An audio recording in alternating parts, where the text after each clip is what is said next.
दोस्तों, आपका हमारे YouTube चैनल ज्ञान आईक्यू पर स्वागत है। आइए आज हम बात करते हैं कांग्रेस का उदय और गठन कैसे हुआ, कांग्रेस की स्थापना कैसे हुई, कैसे विचार आया, कहाँ से विचार आया। ठीक है, तो ये कांग्रेस के बारे में बात करते हैं।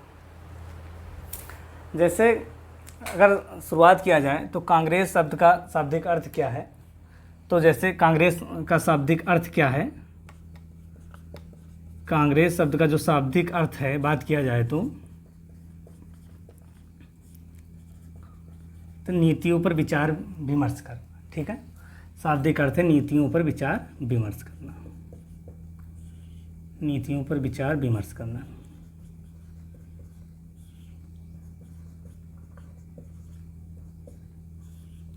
विमर्श करना। ठीक, कांग्रेस शब्द यूएसए से लिया गया है। कहाँ से लिया गया है?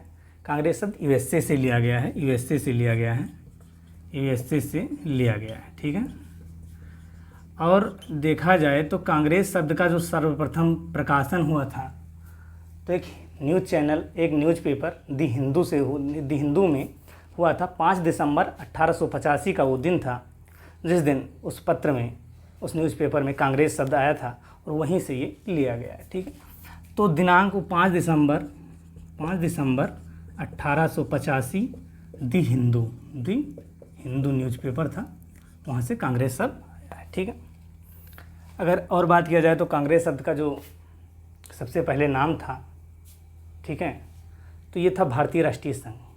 क्या नाम था? भारतीय राष्ट्रीय संघ नाम था। और उसके बाद में पहले नाम था इसका भारतीय राष्ट्रीय संघ। पहले क्या नाम था इसका?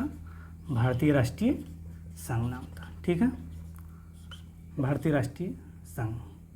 उसके बाद दादा भाई नौरोजी जी के सुझाव किसने दिया? दादा भाई नौरोजी जी के सुझाव पर इसका नाम हुआ भारतीय राष्ट्रीय कांग्रेस, इंडियन नेशनल कांग्रेस। ठीक, तो भारतीय राष्ट्रीय कांग्रेस नाम इसका पड़ा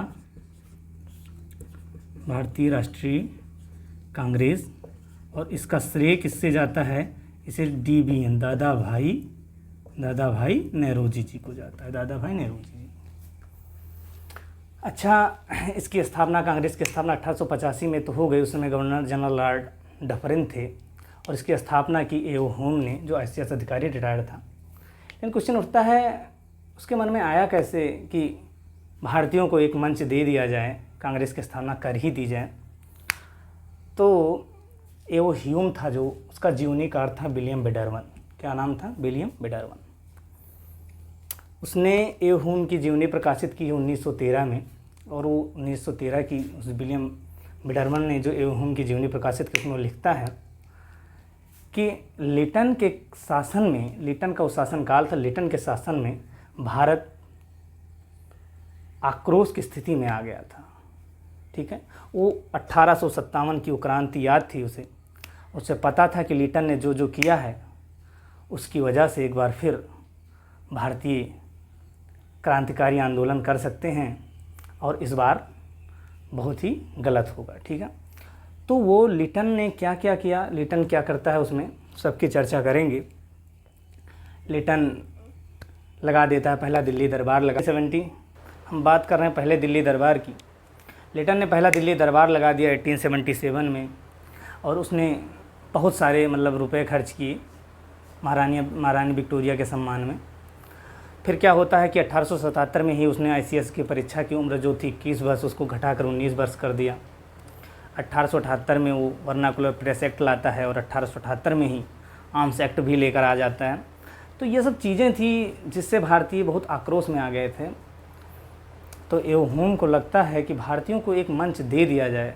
क्या था पहले कि सीधे भारतीय ईस्ट इंडिया कंपनी से टकरा गए थे, तो ए ह्यूम को लगता है कि अगर भारतीयों को एक मंच दे दिया जाएगा तो Bharatiya Janata direct east India company से न टकरा कर पहले यहाँ पर अपनी बात रखेगी इस मंच पर। ठीक है, उसके बाद ईस्ट इंडिया कंपनी तब तक सब कुछ हैंडल कर लेगी। तो ये सोचकर उसने कांग्रेस की स्थापना, एक ऐसी संस्था की स्थापना के बारे में सोचा था जहाँ पर भारतीय अपनी बात रख सकें। तो ये हुई बात भारतीय राष्ट्रीय कांग्रेस की उदय के बारे में। भारतीय राष्ट्रीय कांग्रेस में थोड़ा और चर्चा करते हैं। भारतीय राष्ट्रीय कांग्रेस की जो भारतीय राष्ट्रीय कांग्रेस का नाम का श्रेय जाता है दादा भाई नौरोजी जी को। अब हम बात करते हैं कांग्रेस की जो स्थापना हुई। कांग्रेस की स्थापना होती है 1885 में। कांग्रेस की स्थापना होती है वर्ष 1885 में यह स्थापना होती है। और उस समय गवर्नर जनरल था डफरिन। उस समय गवर्नर जनरल था, लॉर्ड लिखते हैं लेकिन लॉर्ड लिखना उचित नहीं होगा हम लोगों के लिए, लॉर्ड डफरिन। और जो पीएम था ब्रिटिश पीएम की अगर बात की जाए तो ब्रिटिश पीएम था ग्लैडस्टोन।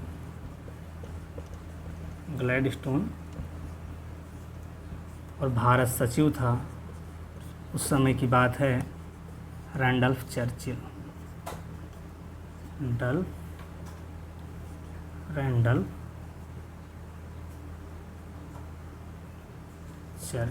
ठीक।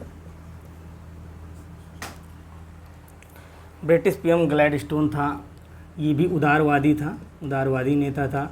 भारतीय राष्ट्रीय कांग्रेस की भी जो नीति थी वो उदारवादी थी, तो इससे हम याद कर लेते हैं कि ग्लैडस्टोन उदारवादी नेता था। 1885 में स्थापना हुई है गवर्नर जनरल लॉर्ड डफरिन। उस समय ये गवर्नर जनरल ना होकर वायसराय हुआ करते थे, वायसराय। और वायसराय शब्द की अगर बात की जाए तो वायसराय शब्द आया कहाँ से था? जो 1858 का चार्टर एक्ट था, 1858 के चार्टर एक्ट से ही वायसराय शब्द आया है। इसमें क्या हुआ कि 1857 में जब भीषण क्रांति हुई, उसके बाद क्या हुआ कि ईस्ट इंडिया कंपनी से शासन को ले लिया गया। ईस्ट इंडिया कंपनी से शासन ले लिया गया, के हाथों से शासन ले लिया गया। ठीक, ले लिया गया। और इस बार शासन जो है क्राउन को दे दिया गया। क्राउन क्या करता था? जो गवर्नर जनरल होता था वो क्राउन का उत्तराधिकारी होता था। ठीक है, क्राउन का उत्तराधिकारी होता था गवर्नर जनरल। ठीक, तो उसे वायसराय कहते हैं। तो ये थी बात। भारत सचिव रैंडल्फ चर्चिल था। तो अभी हमने जैसे बात किया कि लिटन ने क्या क्या किया, और उसमें ह्यूम में मतलब इसने स्थापना की थी। ह्यूम ने जो स्थापना की, संस्थापक कह लेते हैं, तो ह्यूम जी थे। ह्यूम ये कौन थे? ये ICS अधिकारी थे, रिटायर्ड ICS अधिकारी थे। ठीक, रिटायर्ड ICS अधिकारी थे। और ह्यूम का जीवनीकार कौन था? जीवनीकार था विलियम बेडरवन। ठीक,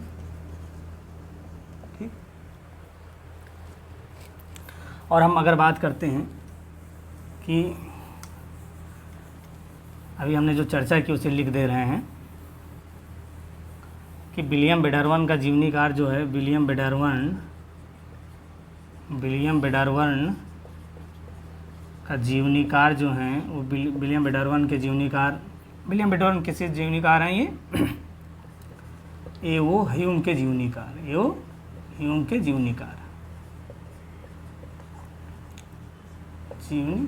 ठीक, इतना समझ में आया? विलियम बेडरवन ह्यूम की जीवनी प्रकाशित करता है 1913 में, जीवनी प्रकाशित। और उसमें लिखता है कि भारत की जो इस लिटन ने जो कर रखा था, लिटन के शासनकाल में भारत युद्ध के कगार पर खड़ा था। ठीक, लिटन के शासनकाल में भारत युद्ध के कगार पर खड़ा था। तो लिटन ने क्या क्या किया, आइए समझ लेते हैं। लिटन ने क्या क्या किया, क्यों कांग्रेस की स्थापना करनी पड़ी ह्यूम को? 1877 की अगर बात की जाए, 1877 में ये दो काम करते हैं। 1877 में लाते हैं प्रथम दिल्ली दरबार कब लगा? 1877 में, महारानी विक्टोरिया के सम्मान में। और 1877 में ही क्या करते हैं, ये ICS की उम्र घटाकर 21 वर्ष से कितनी वर्ष? 19 वर्ष कर दे रहे हैं। 19 वर्ष कर दे रहे हैं। तो इससे जनता में आक्रोश हो गया। भैया 21 वर्ष की उम्र में, आज का जो यूपीएससी होता है वो पहले आईसीएस होता था, कौन सा लड़का 19 वर्ष की उम्र में आईसीएस परीक्षा पास कर लेगा? हम लोग तो इंटर ही करते हैं 19 वर्ष की उम्र में। तो ये जनता में आक्रोश, वो चाहते थे कि बड़े पद पर भारतीय ना पहुँच पाएँ, इसलिए ऐसा किया गया लिटन के द्वारा। और लिटन 1878 में 2 कार्य और करते हैं। एक वर्नाकुलर प्रेस एक्ट लाते हैं, vernacular press act. Vernacular press act क्या है कि कोई भी इनके खिलाफ कुछ भी न्यूज़पेपर में छाप नहीं सकते हैं। कुछ भी न्यूज़पेपर में छापना है तो पहले दिखाना होगा, ठीक है, क्या छापा जा रहा है। और आर्म्स एक्ट लाते हैं। आर्म्स एक्ट क्या है? आर्म्स एक्ट है कि शस्त्र अधिनियम होता है कि कोई भी आत्म सुरक्षा के लिए भी कोई हथियार नहीं रख सकता। तो ये लाते हैं। तो फिर ये क्या होता है, लिटन के शासनकाल में विलियम बेडरमन लिखते हैं कि ह्यूम को लगा कि भारत युद्ध के कगार पर खड़ा है, तो भारतीयों को क्यों ना एक मंच प्रदान कर दिया जाए जिससे वो बात अपनी वहाँ रख सकें और वहाँ से हम अपने कंट्रोल में ले सकें सारे शासन को। तो इसलिए इसने कांग्रेस की स्थापना की थी, ठीक है। तो ये रहा कांग्रेस की स्थापना हुई कैसे। और अगर आपको वीडियो अच्छी लगी हो तो आप चैनल को सब्सक्राइब कर सकते हैं और लाइक कर सकते हैं। धन्यवाद।